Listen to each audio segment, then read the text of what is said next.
Okay, so what actually happened? I'm getting a lot of questions through text, email, DMs, Instagram, Facebook, all that stuff, and I'm copying and pasting this little story about what happened, but there's misspells, poor grammar, things like that in there. All right, so everybody knows that I know that I'm a cyclist. I ride bikes. That's all I do. I mean, I do lots of other things, but my center, the thing that keeps me grounded, my psychiatrist, my my fitness, my health, everything that I basically, in all of my wellness, my outlet, my inlet, my love for nature, my love for being outdoors, comes down to riding a bike. And I ride a gravel bike, I ride a fat bike, but mostly about 99% of the time I ride my mountain bike. I've been riding bikes since I was probably 4 years old. I don't know, probably somebody will probably pop in. No, you were 8. But it's the only thing I've ever really done. And so I got hurt one of the many times I've fallen off my bike, crashed. Usually I just step up, brush myself off, patch up whatever bleeding area there is, and then I ride away. But in the last couple of years, there have been several incidences that have cost me some time. I injured my back probably, I think it was 2 years ago. I didn't hurt my back biking, but the pain came out while I was biking. Athletic trainers, physical therapists, doctors will know what I'm talking about. The problem was occurring beforehand, and the bike ride just brought the symptoms out. It was like the straw that broke the camel's back, pun intended. I didn't miss any work. I didn't miss any time, but it did give me a couple of doctor's visits. I went to PT for 3 months. Fast forward to now, mostly good. Okay, mostly good. The next year, injured my knee. That was on a bike ride. I hit a patch of ice. I was fat biking, and I went straight down to the ground, hurt my right knee, not my left knee. Again, doctor's visits. That one actually got me an MRI. I did my own rehab. Fast forward a year and a half later, it took a year to recover to where I went from awful to fully recovered. Now here I am a little bit, almost a year and 3/4 later. Good. Throw in, elbows. That's nerve entrapment. That's something else. Sorry, I'm swearing on this. Just on Labor Day weekend, I was up in Marquette riding with my buddy Colin. Injured my foot. Trip to the doctor, x-rays. Again, I didn't miss any time with that. So good, right? I think I'm doing okay. X-rays just to make sure. Rehab every once in a while. I work out regularly. I rehab broken down joints all the time. But for the most part, it's just fitness. If you're wondering what that humming is in the background, by the way, yeah, I got the game ready going. Just finished my morning session. So what happened Saturday? 6 days ago. Nice light rain, beautiful day, a little muggy. One thing is, for the Iceman, you have to be ready for all weather conditions, so it does behoove you to go out and ride in questionable weather. But I had to get out. It was just, I hadn't ridden outside in a couple days. I just wanted to get out. 15-mile ride. I've done this ride dozens of times. I leave from my house, ride through Cranberry Lake, cross over off of Romeo. I ride through the eastern section of Addison Oaks, do a lap around Addison Oaks, head back. It's a 15-mile loop. It's great. If I add another lap around Addison Oaks, which I've done, it adds 7 miles to it. So it's very good. Great little fitness route. I get a lot out of it. But there is a little a wood bridge I have to cross, which is only like 10 or 12 feet long. It's probably about 6 feet wide. It has to be wide enough for horses because they use the Cranberry Lake Trail as well. And what happened with that light mist, that light rain hits the bridge. Anybody who bikes, anybody who mountain bikes knows that a wet wood bridge is like stepping on wet ice. And you're careful, you're cautious. I've done it before. The last time I crashed on a wet bridge, it cracked the frame of my bike. I ended up with a concussion, injured my left shoulder, bruised my left hip. It sucked. Didn't miss any time, right? That was, I think, in 2013. And this time around, like, I can't describe the feeling when you hit the wet bridge and you crash. It's like you're riding, you're looking out in front of you. It's a nice day. It's beautiful outside. All of a sudden, you're on the ground looking up at the sky, wondering what just happened. And I mean, it's that fast. And you have to lay there for a second and kind of collectively assess where you are, what's injured, what hurts, if you can move, do you need to call somebody? It's that type of process. And this time, I hit the wet bridge. I hit the ground. I laid on the ground. I groaned a little bit, rolled around, and my left shoulder was killing me. My left side from the knee up was just cooked. And when I stood up, I could barely load any weight into my left leg. I looked down, and there's my kneecap. I didn't know exactly how I fell, the dynamic of it. Right away, I'm just assuming that my knee hit the bridge. I'm clipped in, so sometimes when you fall, you don't exactly hit the eject button and your feet stay tied into the pedals. It's not awesome, but you can't beat the pedaling efficiency. There's a hummingbird buzzing around my door right now. Hey, buddy. So when I looked down and I saw my kneecap, I wasn't bleeding yet. It was just a open wound about the size of a quarter, and I can look all the way down to my kneecap. And this is a joint capsule, not the bone itself. And I'm like, this is a problem. Keep in mind my left shoulder's throbbing. So now, as an athletic trainer, when I'm laying on the ground, when I hit the ground, right away I'm going through my ABCs. I can breathe, okay, which means my airway is clear. So right away, the first two things are taken care of. Circulation, I can feel my knee throbbing. I can feel my shoulder throbbing. So I've got circulation. And then you start going through the secondary.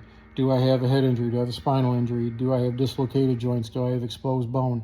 When I reach that fourth thing, and I didn't hit my head, which we know that you don't have to hit your head to sustain a concussion. Keep that in mind, people. You do not have to make head contact to have a concussion. You just have to get that whip, that quick, fast whip. And as long as your brain moves from one area of your skull to the other and it crashes into the other side of the skull, you can damage your brain. Did I damage my brain that day?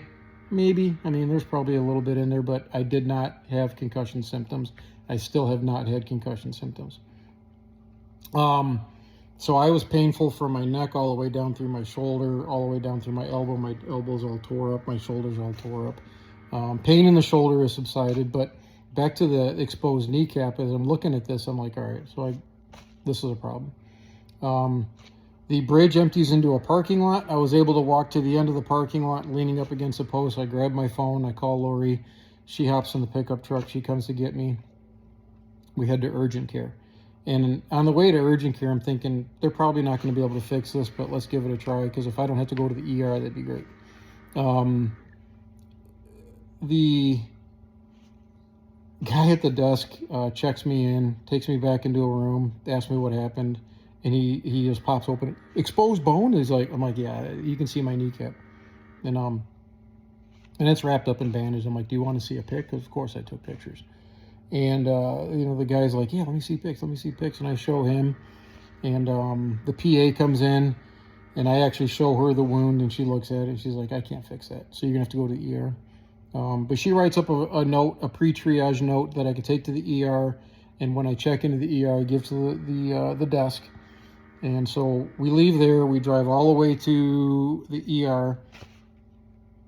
And I walk in. Keep in mind I'm walking. I walk into the registration desk. Lori parks the truck. And when I go to the registration desk, I give them the sheet of paper, and they read through the sheet. And I'm like, this is a pre-triage that urgent care gave me. And so they told me to give this to you. So I fill out the form, and they look. There's two girls behind the desk, and they look at it, and they're like, exposed bone? And I'm like, yeah, you can see my kneecap. And the triage nurse who was sitting behind her didn't hesitate. She's like, exposed bone, bring him back. And there's 100 people plus in the ER waiting area. And I walk in with my knee wrapped up, and they pull me back right away. They just say, come through the double doors. And triage nurse sits me down, and she's like, so what happened? I'm like, got into a bike wreck. And she's like, you have exposed bone? I'm like, I have exposed bone. And she said, well, go have a seat in the triage room. I'm like, all right, I'll go sit in the triage room. And then Lori and I are sitting here, and all of a sudden I hear this overhead page, trauma team to trauma bay 2, trauma team to trauma bay 2. And I'm like, oh, something, maybe an ambulance is coming in or something. Then the triage nurse comes over with the wheelchair, and she's like, have a seat. And I'm like, well, I could walk. And then Lori just looks at me and she goes, sit. And so the triage nurse wheels me around. I see a sign that says resuscitation room, and I'm like, oh. I'm like, where are we going? She's like, you're going to resus. And I'm like, but I don't need CPR. She's like, it's our trauma bay. And the double doors open, and there's 20 people standing there waiting. And I'm like, is this all for me? And she's like, yeah, this is all for you. And so we get into the room, and they huddle around the chair, and they're like, okay, team lift. And I'm like, guys, relax. So I stand up, and I go over to the table, and I put myself on the table. And they get a chair for Lori. And right away, the team huddles around, and they start asking me questions. Did you hurt your head? Did you hurt your neck? Do you have any numbness, tingling? They're going through the whole head injury, spine injury thing. And it comes down to it. And they're like, okay, let's see it. And they want to cut it off. And I'm like, well, keep in mind, I'm an athletic trainer. I've worked in sports medicine for 30 years. So a lot of this stuff that they're asking me, I just kind of want to say, look, I've already done this. I've already gone through the screen. My knee, take care of my knee. My head and neck are fine. I'm not blurry vision, double vision. I'm not seeing double. I'm not failing my Snagness test. Like, everything's fine. I'm 100% on the Glasgow Coma scale. Take care of my knee. But I understand they have a process that they have to go to. They have to clear certain things to make sure that I'm not going to die on the table. They put a line in just in case they have to run meds. And so I open up the wrap. People start gathering around because things get interesting when you have exposed bones. And when I pop the wrap off, everybody kind of leans in. Whoa. And I'm like, yeah. So right away I become kind of popular. Residents are starting to drop in. Everybody wants to see it. Then they start working on the area. The X-ray tech comes over, takes X-rays. The nurse comes over, and he's gonna pop something into my IV, and I'm like, what's that? And he's like, fentanyl. And I'm like, well, I've never had that before. And he pops it. I really don't notice anything. And next thing I know, the PA is she grabs a bottle of simple saline. And keep in mind, I'm in a lot of pain right now. And I'm a little stoned because of the fentanyl. And she starts flushing the wound. And I have a hard time talking about this because I've literally had nightmares over the next 3 steps of this process. And the pain that I can't even describe it. Yeah, so there. The pain went from 8 to 11. Straight up spinal tap, amps to 11.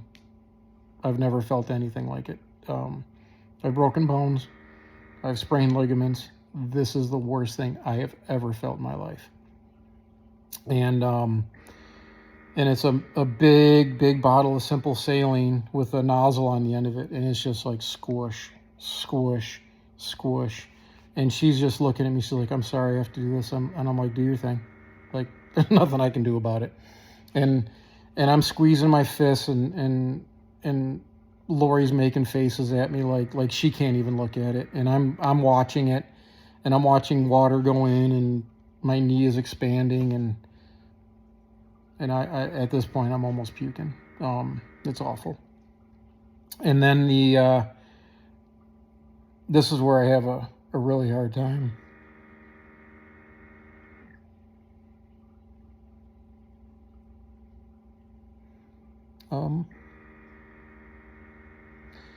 The ortho PA comes over, and she grabs two cotton tip applicators.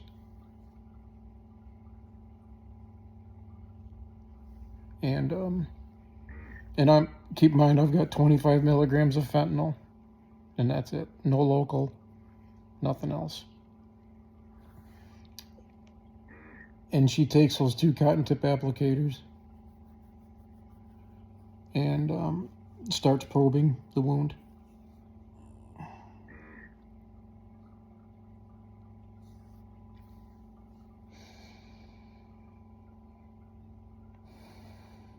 I can't even tell you the pain I was in.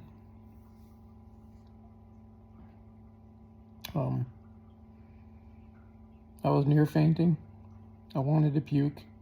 You see how I am now. I have a hard time talking about it. It just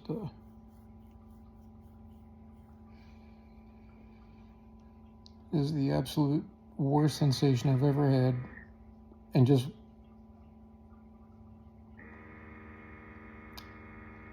the wound started off to be, the opening was about the size of a quarter, and by the time she was done, it was a cup holder. And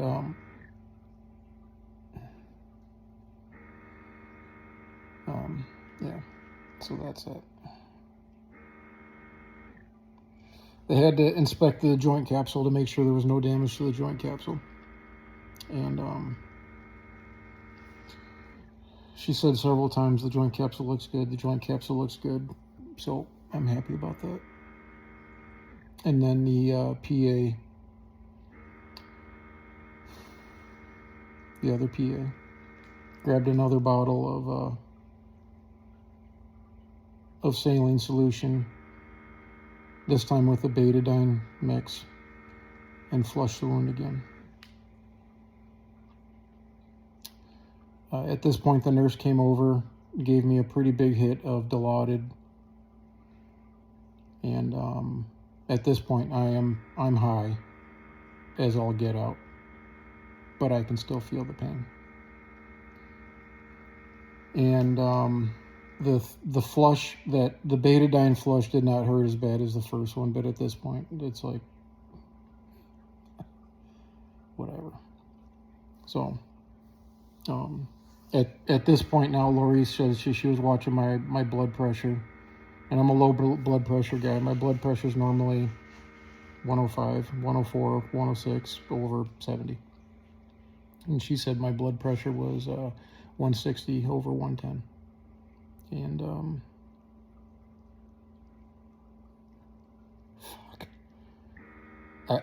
I can't even describe the pain. So there, I'm moving on, because that's my PTSD moment of this whole thing, is not the fall, not the crash, not injuring, not seeing my kneecap, but cleaning the wound. And I don't like talking about it. So moving on. So the PA loads up a big ass syringe of lidocaine. And at this point, the ER surgeon says you're not really going to feel the injection because the nerves are on the top, not on the bottom. And I'm like, like, at this point, I don't know what I'm going to feel at. So just go ahead. And she completely injects the entire syringe of lidocaine into the wound, which I really didn't feel much, so I was happy about that. And then loads up another one of the same size and continues to inject that entire syringe into the joint, or into the wound. And I'm like, well, that's like 50 cc's of lidocaine, and she's poking around the wound. And can you feel anything? I'm like, no. I mean, I feel it, but I don't feel any poke. So she continues to go ahead and begin suturing. And she gets to the fourth one, and I'm like, I felt that. And she's like, I could load up another syringe. And I'm like, well, at this point, I'm going to feel a poke from the suture. You know what? Like, go ahead and finish it. Like, go ahead. So I had a lidocaine-free fourth suture. Yeah. So that was my tale. So they closed it up, cleaned everything up, bandaged it up, sent me on my way. The staff was great. I guess you can say I had a great experience. They'll be happy with their Press Ganey survey. So, if you have an issue like that, you know, like, make sure they write exposed bone, and you get in pretty quick. The accident happened at about 11:45. We were home by 3:30, from beginning to end. And game ready is done. And yeah, so that's where I'm at. Anything else? Nope. So, you know, as far as the accident, what we can determine is that when I hit the bridge, I landed on my left side, obviously. But where did the wound come from? Where did the laceration come from? So on my bike, I have a rear shock that has a little lever to adjust the amount of suspension on the rear shock, and it can go from 0 to 50, or 0 to 25%, 25 to 50%, or 50 to 100%. And I had it adjusted so I'd get 100% of the float on the rear end. And that lever sticks out a little bit now, and it's about an inch long. So our best estimation is that is what caused the laceration. Because it's not a perfect circle. It wasn't a clean edge. So whatever it wasn't a cut. It was a rip. And that could have grabbed onto the skin and pulled it open. There was no flap. We found what we think is a piece of flap or tissue stuck to the frame of my bike, but it's not very big. So I don't know. I don't know. There's another spot that attaches to the swing arm of the rear end of the bike. It's about the same size of the wound itself, but the wound didn't have clean edges, and this is a perfect circle. So I don't know what would have. I don't know. I mean, people have said it looks like an exit wound of a gunshot. Maybe somebody put a cap in me or something. I don't know. That's my tale. So here I am 6 days out on the Game Ready, progressing pretty well. I mean, you saw the other video clip. You know, I'm not pushing myself to be ready for the Iceman, but I think it'd be pretty cool if I could roll my broken bones over the finish line. I definitely would look forward to that. If not, I'll just be a cheerleader. I've got some buddies running the race, and I'll be at the end of the finish line to celebrate with them. Or, you know, maybe I'll ride my bike across the finish line. Who knows? But anyway, thanks for watching. If you have any questions, concerns, comments, complaints, irritations, just hit me up. You can leave the comments below. And I'm going to say this. I'm going to be one of those guys. Click like, share, subscribe. What a racket. Later.